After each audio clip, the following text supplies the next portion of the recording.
Eu sempre acreditei que minha família fosse perfeita. Pelo menos era assim que eu queria enxergar. Cresci ouvindo dos vizinhos que meus pais eram exemplos de dedicação e amor, que éramos unidos, que nada nos faltava.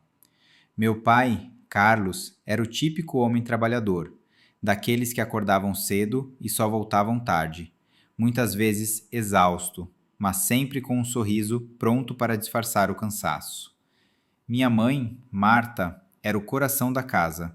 Ela cuidava de tudo: da comida, da limpeza, das contas e principalmente de nós dois, eu e João. E João, bem, João era o meu irmão mais novo, cheio de energia, meio rebelde, mas com um coração enorme. Aos olhos de quem olhava de fora, éramos uma família comum, feliz, sem grandes problemas. Mas por dentro havia algo estranho, algo que eu não sabia explicar. Pequenos detalhes, pequenas rachaduras que com o tempo foram ficando maiores. Sabe aquele silêncio que pesa mais do que qualquer palavra?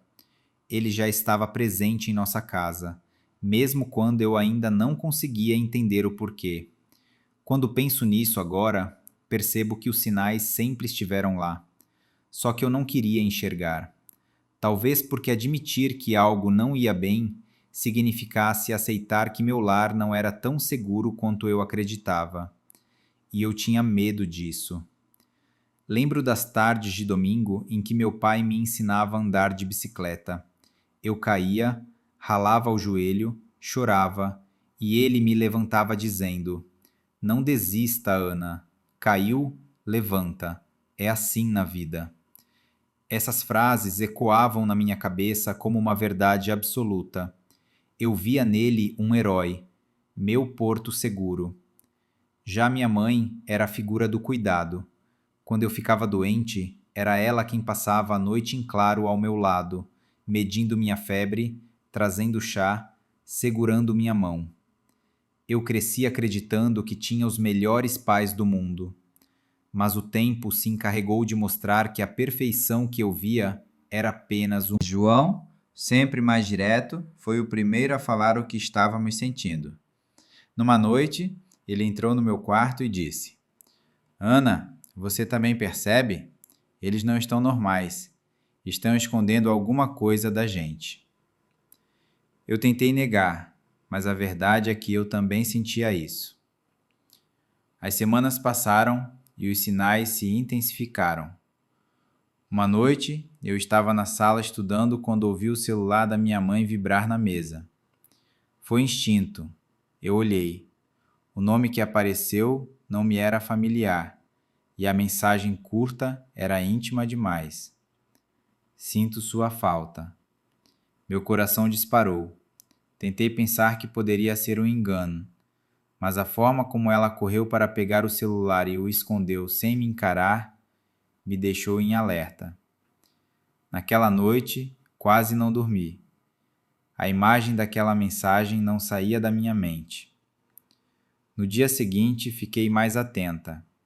Notei os olhares desviados, a pressa em atender chamadas, o nervosismo quando meu pai chegava mais cedo. Tudo aquilo formava um quebra-cabeça que eu ainda não conseguia montar, mas já sabia que havia algo errado. João, percebendo meu silêncio, me pressionou. Você viu alguma coisa, não viu? Eu hesitei, mas acabei contando da mensagem. Ele ficou furioso. Então é isso. Mãe está escondendo alguma coisa. E pai deve saber. Só pode.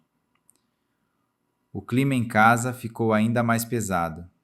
As conversas eram curtas, quase sempre sobre coisas práticas, como contas e compras. O carinho de antes desapareceu. Até as refeições se tornaram um campo minado de silêncios e olhares atravessados. Um dia, João perdeu a paciência e confrontou meu pai. Eu estava lá, na sala. João disse com a voz carregada de raiva: Pai, o que está acontecendo? Você acha que a gente não percebe? Tem alguma coisa errada nessa casa. e vocês nos tratam como se fôssemos cegos. Entre lágrimas e desespero, minha mãe revelou algo que mudou tudo. Olhando nos olhos do meu pai, ela disse: Carlos, a Ana não é sua filha de sangue. Naquele momento, o mundo parou. Eu senti como se o chão tivesse sumido. A vida que eu acreditava ser minha desmoronou em segundos. Meu pai não era meu pai. Minha mãe, que sempre dizia que me amava acima de tudo, tinha escondido de mim a verdade sobre quem eu realmente era. Ele saiu de casa naquela noite, não levou nada, apenas fechou a porta com força e o barulho ecoou como uma sentença. João, tomado pela raiva, quebrou o porta-retrato da sala. Era uma foto nossa, sorrindo, felizes. Os estilhaços espalhados no chão eram como pedaços da nossa família impossíveis de juntar. Os dias seguintes foram um tormento. Eu me trancava no quarto tentando entender quem eu era.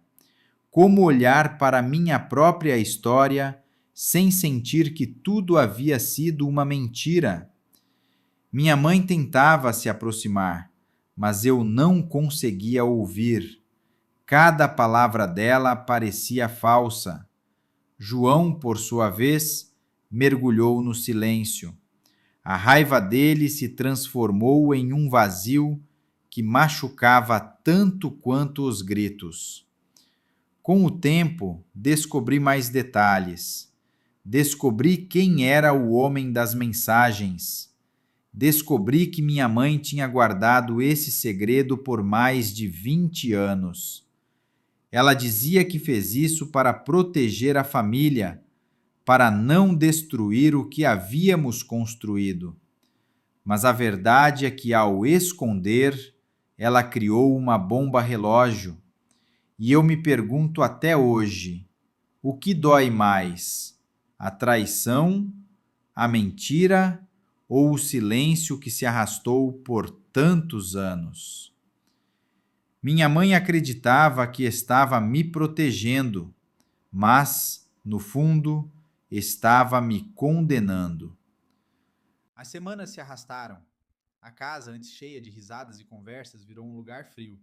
Cada canto parecia carregar um peso. O cheiro da comida da minha mãe já não tinha mais sabor. A presença do meu pai era apenas uma lembrança dolorosa. João começou a sair de casa e voltar cada vez mais tarde, tentando escapar do que restava da nossa família. E eu fiquei perdida, entre raiva, dor e confusão. Comecei a questionar tudo. Quem eu sou? Quem é meu verdadeiro pai? Por que ninguém nunca me contou? Será que minha vida inteira foi apenas um teatro? Famílias não se desfazem apenas por grandes tragédias. Elas se desfazem aos poucos pelo peso dos segredos, das verdades enterradas. E quando a verdade vem à tona, não há volta. Hoje, eu sou a prova disso. Minha vida foi construída sobre uma mentira. O pai que eu sempre admirei não tem meu sangue. E a mãe que dizia me amar acima de tudo escondeu de mim a verdade mais importante da minha vida. E você? O que faria se descobrisse que sua história nunca foi realmente sua?